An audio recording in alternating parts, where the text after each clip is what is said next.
The year 1960, when a gallon of gas cost 31 cents, the average home price was $12,700, and Alfred Hitchcock's Psycho terrified moviegoers. While the world was changing with the invention of the laser and birth control pills, the music scene was exploding with innovative sounds that defined a generation. Now, let's remember 20 songs from that magnificent year. Ricky Nelson started as a child actor on his parents' show, The Adventures of Ozzie and Harriet, before transitioning to music in 1957. Young World showcased his smooth vocals and teen idol status. Yet behind the scenes, it's a young world when you're in love. Nelson struggled with the squeaky clean image forced upon him by television executives. His rebellion against this manufactured persona later inspired his 1972 hit Garden Party. Did you know Nelson was actually one of the first performers to use film techniques to create music videos for his songs? Bobby Darin released Beyond the Sea in 1960.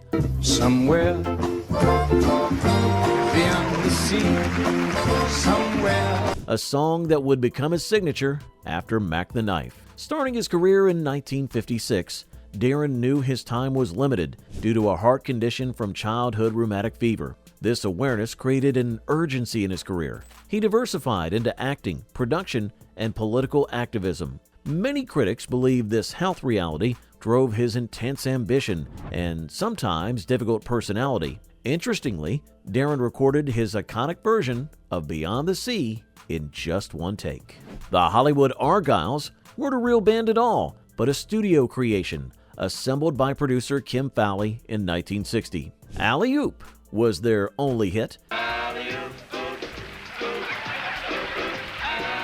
based on a caveman comic strip character. The recording session reportedly descended into drunken chaos, with most participants inebriated by the time they recorded. Some music historians argue this slapped-together approach actually created the song's raw energy that made it stand out from more polished productions of the era. The song's primitive sound inadvertently helped pave the way for garage rock. The Safaris released Image of a Girl in 1960, creating a perfect doo-wop harmony that reached number 6 on the charts. I couldn't sleep, for on my mind was the image. Formed in 1958 at Cleveland High School in Los Angeles, their success was brief but significant. What few listeners knew was that the group was assembled specifically to record songs written by their manager, and several members resented the lack of creative input that they were allowed. Despite their harmonious sound, the group disbanded amid financial disputes when most members were still teenagers. Hey friends, what memories did these songs bring back for you? Drop a comment below, sharing your stories. Maybe your first car or first date that happened while these songs were on the radio. Please be sure to hit that like button and subscribe to continue our voyage through musical history. Bobby Rydell hit the charts with Swingin' School in 1960.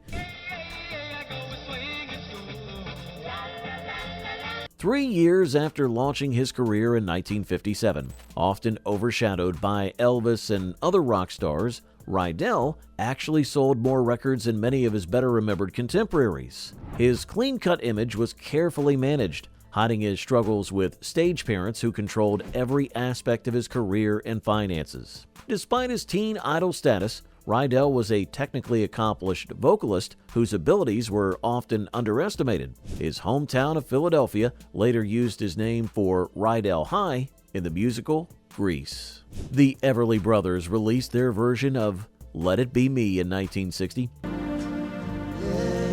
be me. 6 years after they began performing as a duo in 1954. Their harmonies influenced generations of musicians, but their personal relationship was far from harmonious. By 1960, they were already battling with their record label over creative control and compensation. These disputes, combined with mounting personal tensions, eventually led to their infamous onstage breakup in 1973. Despite being American musicians, they actually had greater commercial success in the UK than in their home country. Brenda Lee recorded Sweet Nothings at just 15 years old.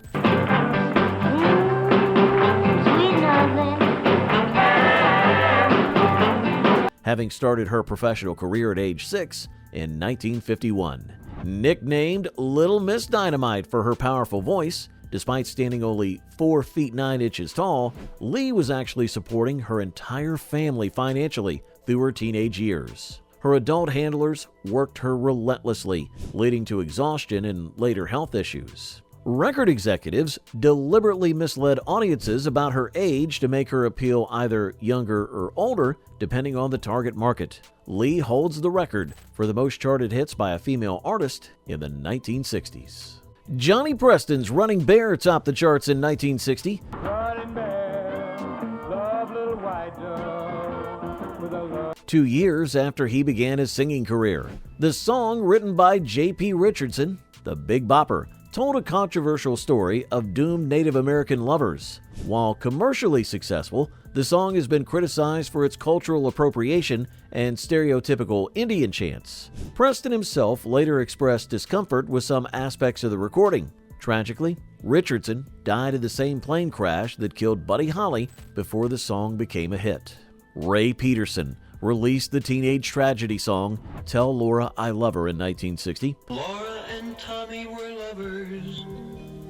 He wanted to give her everything. After beginning his career in 1958, the song was actually banned by the BBC for being too morbid, while in the US, it helped establish the death disc genre. Peterson's soaring vocal range earned him the nickname the Golden Voice. Yet, he struggled with record companies who pushed him toward more commercial material rather than the R&B he preferred.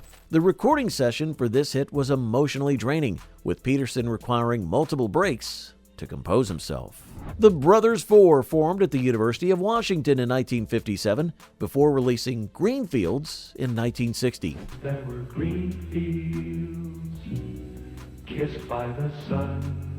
As part of the folk revival, they represented a sanitized commercial version of folk music that purists resented. Their clean-cut collegiate image was carefully maintained by their management, who reportedly had them sign contracts regulating their personal behavior and political expressions. This corporate approach to folk music sparked criticism from more authentic folk artists who viewed them as selling out the genre's protest roots. The group was actually selected to represent the United States at the 1964 Tokyo Olympics. Fats Domino was already a rock and roll pioneer when Walkin' to New Orleans became a hit in 1960.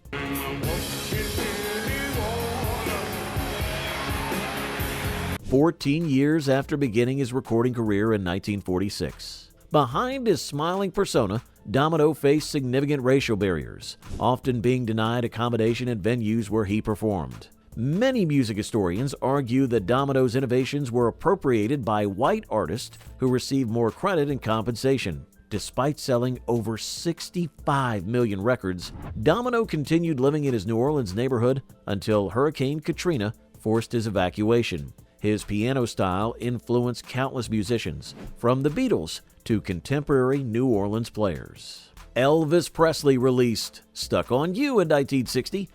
Stick because I'm stuck on you. Immediately after returning from military service, having launched his career in 1954. The song represented a deliberate softening of his image under Colonel Tom Parker's management. This period marked the beginning of Elvis's artistic decline as his manager prioritized commercial appeal over musical integrity. Many critics consider this the start of Elvis's transition from revolutionary to mainstream entertainer. Interestingly, Stuck on You was recorded as part of a post-midnight session that yielded 4 songs in just a few hours. Johnny Kidd and the Pirates released Shakin' All Over in 1960. That's when I get the shakes all over me. 3 years after forming in 1957.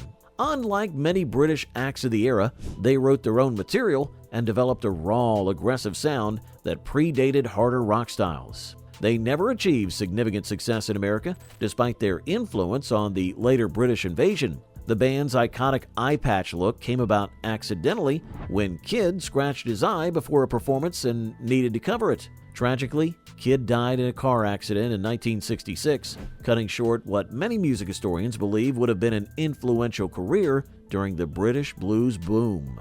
The Platters, Harbor Lights, continued their string of hits in 1960. The harbor lights, they only told me 7 years after the group formed in 1953. As one of the most successful vocal groups of the era, they helped break racial barriers in the music industry. However, the group's success was marred by exploitative management and legal battles over the group's name that continue to this very day. Multiple versions of the Platters have toured simultaneously, creating confusion for fans. Original lead singer Tony Williams received minimal royalties despite his distinctive voice defining their sound.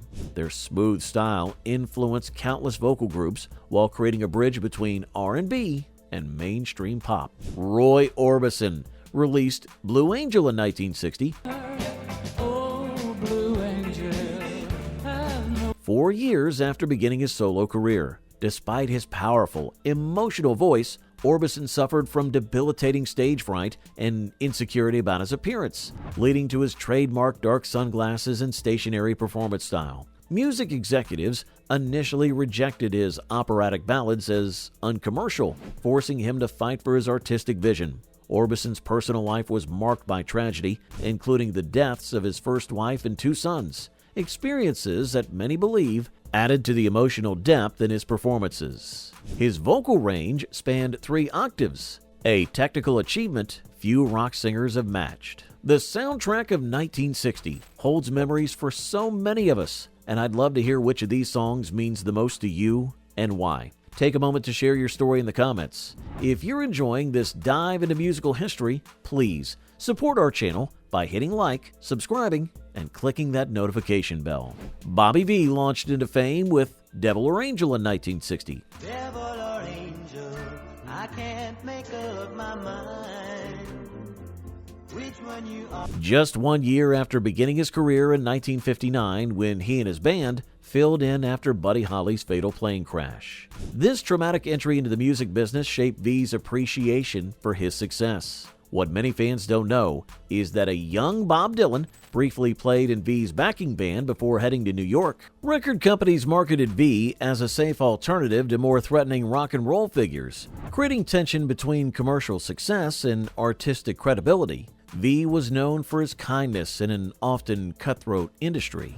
Mark Denning's Teen Angel became a huge hit in 1960. Teen angel, teen angel, teen angel. Despite being banned by many radio stations for its graphic depiction of a teenage death. Denning began his career in 1957, but never replicated the success of this controversial single. The song was actually written by his sister and brother-in-law. Denning's struggle with alcoholism undermined his career and contributed to his early death at the age of 52. The song's success came despite, or perhaps because of, concerned parents' attempts to shield teenagers from its morbid subject matter. It's now considered a classic example of the death disc phenomenon that briefly captivated young listeners. Hank Ballard and the Midnighters released Finger Poppin' Time in 1960, a decade after Ballard began performing in 1950. While they had numerous hits, the group is often overlooked in music history, despite writing and recording the original version of The Twist before Chubby Checker's famous cover. Their suggestive lyrics and provocative performances led to radio bans and limited their commercial potential while enhancing their reputation among young fans seeking musical rebellion. Many music scholars argue that Ballard never received proper credit for his innovations. The group's choreographed moves directly influenced later groups like The Temptations. The Miracles' Shop Around Better shop around. Oh, yeah, you better shop around. became Motown's first million-selling hit in 1960, 3 years after the group formed in 1957.